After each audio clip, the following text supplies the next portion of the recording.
আসসালামু আলাইকুম, সবাই কেমন আছেন? আশা করি সবাই ভালো আছেন। আসলে সবসময় চাই চুপ করেই থাকতে, কথা বলতাম চাই না। বিদ্যুতের খুব সমস্যা, তাই জন্য আলগা একটা ফোন নিয়ে নিছি ভিডিও করার জন্য, বুঝছেন? কী করবো এখন? কারেন্ট আছে তো বলা যাইব না। শেখ হাসিনার মতন হয়ে যাইতেছে দিন দিন এই সরকার, স্বৈরাচারের মতন হয়ে যাইতেছে। এখন আমরা যদি বলি ভাই বিদ্যুৎ নেই, এটা নিয়েও সমস্যা অনেক, আবার দূরে যেতে পারে, বুঝছেন? এই আর কি অবস্থা। তো আমরা কি বলবো, কি মানে আমরা কি সবসময় এইভাবে ভোগান্তিতেই থাকবো, নাকি আল্লাহ জানে, আল্লাহ মাহবুদে আমাদের কবে এই অশান্তিতে মুক্তি দিব, এটাই শুধু দোয়া আছে এখন শুধু মনের ভিতরে। তো যাই হোক, আসল কথা এটা না। আসল কথা হলো, আমি একটু আগে একটা ফেসবুকে ভিডিও দেখতেছিলাম। তো আমাদের দেশনেত্রী খালেদা জিয়ার একটা ভিডিও আসলো, দেখলাম।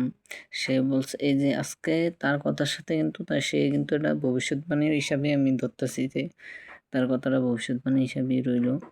তো এই যে এখনকার যে ছাত্র দলের ছেলেফেলে, আপনার যুব দলের ছেলেফেলে অধিকাংশ টোকাই বসতেছিলেন, তাহলে এদের বিহেভ, এদের কথা বলার আচরণ কতটা যে জঘন্য। আর এই যে আবির ছেলেটা খুব ভালো মনে করছিলাম, মানে ও কতই জানে না, এরা যেন তারিখ দিয়ে রাখছে, এ তো কতই জানে, বুঝছেন?